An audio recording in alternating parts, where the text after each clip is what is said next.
Hi everybody, this is Alchemist 2, and I'm back again with another movie review. I just watched Stranger Than Fiction, which is probably one of the most unique films I've ever seen, as well as the most underrated as far as Will Ferrel is concerned.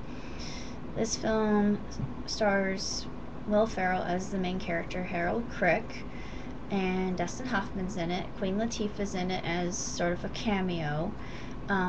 The lady who plays Hetty in NCIS LA is in it, and I couldn't believe it at first because I thought that she looked familiar, but apparently I didn't know that she was in she had starred in anything else other than NCIS LA, and she plays a very small cameo role. I can't remember the woman who plays the role of Kay, but I really liked her because at first we don't really sympathize that much with her character because she's a sociopath and a misanthrope and a recluse, and she just has been having writer's block. Excuse me.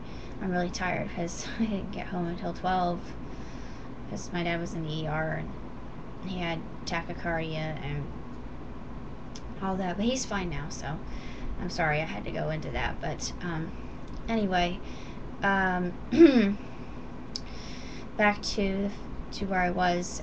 You just really don't feel that much sympathy toward her as far as characters are concerned, but this movie I think is 4 stars. I would give it 5 and 2 thumbs way up. I know it's completely overlooked and underrated, and it shouldn't be, because I think this is one of Will Ferrell's finer films, and he plays a more serious character role, and he's completely believable, and you really feel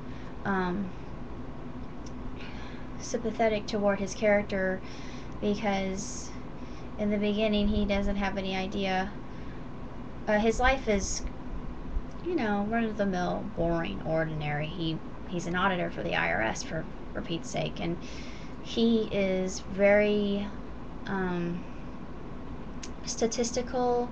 He is precise. He is he likes to have calculations for everything, so everything has its set place and everything has an order, and when that order starts getting messed around with a little bit, then he starts to think that he's going completely mad, and he begins hearing voices, and of course he doesn't know that. Well, I can't give that away, because if I give that away it'll ruin the whole plot of the film, but I'm not going to do that, so you have to watch the film for yourself and see what happens. But it is not only an existential film, but it is also a film about living life to the fullest, not just going about life as a robot or somebody that just has point A, point B, go to job, wake up in the morning, go through this certain routine. That's just really bland, and it's just, his life is so commonplace, and every single solitary thing is scheduled and prescribed, and I think you could call that predestination, but I never really thought of that before. But there are a lot of things I noticed on the second viewing of this film. One of those was the numbers that always appear when he's measuring things, and you can see in the bathroom when he's talking to the professor that the level of soap is measured in the little bottles, and everything else. His route when he's getting off the bus, you can see a map. Actually, it's a blueprint that's laid out of the office where he works.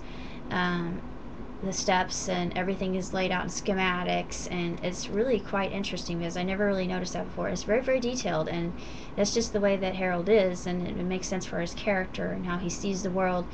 And then comes along Anna Pascal. And Anna, it's interesting that they gave her that last name because Pascal was instrumental in the world of mathematics. And as far as her character is, her whole character is against the establishment, and she's the exact opposite of Harold. She has a wonderful, really warm, engaging, fantastic life as a baker. She had a different career at the very beginning. She reveals that, but I'm not going to go into it. But it later becomes a romance, and it's also just a fascinating film in and of itself, just because it's different. And the ending kind of catches you off guard, but I like the way it ended because it's a happy ending, and I enjoy happy endings rather than sad ones.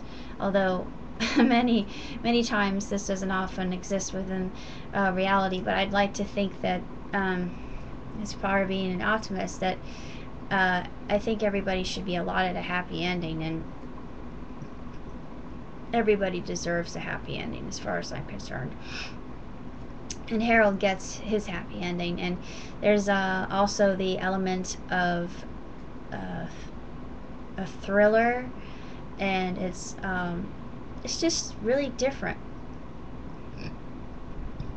And Queen Latifah in this particular film, she isn't her elegant self that she is now. She's a little bit heavier, and my dad kept mentioning that. I'm like, Dad, come on, lay off it. I mean, I don't care. She's there, and she's playing a great character. She does very well at what she does a very good job at what she performs. And the character Penny that she played in this particular film, I just thought was very endearing. And she was just trying to help Kay, the authoress, out, and just trying to help save her life, and not completely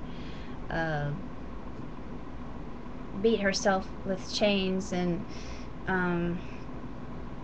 she was just a very distressed woman, a woman with issues. Another thing I noticed in seeing the film a second time around was the play on words, of course, just the different sort of camera angles that they had, the portal shots, and then the peephole shot, and then they had a frame shot that I thought was really, really elegant and beautiful, and it was just different. And then they had different shots of him in different sequences. And another thing that I thought was interesting is green apple. And if you've watched this before, you know what I'm talking about. He always is eating a green apple. And I think that was the one thing that ties it all together. And the green apple itself, I was trying to think of the symbolicism of an apple. It's round. I guess it could symbolize unity and this circular nature of it. Actually comes to a really good ending, and it's his nourishment. But I don't know if I'm taking it too far, because I kept thinking, why a green apple? Green is the color of rebirth. And yeah, I never thought of it that way. It just came to me. But maybe that's it. Maybe he when he discovers everything that has been happening to him, and he suddenly has an epiphany. Yeah, I can see that. And just the apple itself, it represents wisdom and knowledge, and you can think about the Garden of Eden and all that. But I just thought maybe I'm taking the whole symbolicism too far. But I like to think about things in that manner. And this film is very intellectual in the way it's written, and it's very different. And if you're not used to seeing Will Ferrel involved in a film that's more dramatic and has a little bit of fear element to it, just things that you don't expect, just entire moments that just grasp you, and you think, I didn't expect that at all to happen. And the ending got me teary-eyed, which I also didn't think was possible, but it was just so wonderfully done and beautiful and sweet, and I rooted for him all the way to the end, and that was the ending that I wanted to see for him. And I'm not going to say what it is because, of course, like I said, that'll just ruin the entire movie, and I'm not going to do that for you, especially if you're a Will Ferrel fan. And I don't know how well this film did in box offices. It's just a very underrated, I guess you could say, a film that really isn't looked at very often and is forgotten very easily.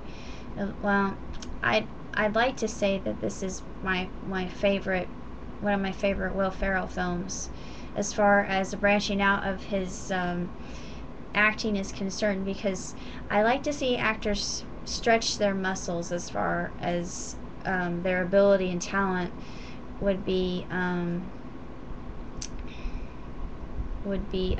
considered. And I believe that this is an exceptional movie, and it's nothing short of remarkable, and just every character makes this work, and then you can see how they're intertwined and how the story makes sense, and it's like life itself. I'm sorry to become philosophical here, but life is like that. Every little part comes together to make the whole, and if you don't have that, that's exactly what Harold was missing from the very beginning. He was alone. One unit by himself, and this changes drastically, and it just makes me really glad that I have a lot of people in my life to make my life worthwhile and rich, and I think that this movie is all about stressing that particular point and just carpe diem. And it's important to actually live life and not just exist. That, I believe, is the driving force behind the whole movie as a whole, and I just absolutely adore it. I adored it the first time I saw it in theaters, and I love it even more now as I'm more mature and I can look back on it and I think, oh, that's a very interesting way of portraying this particular element.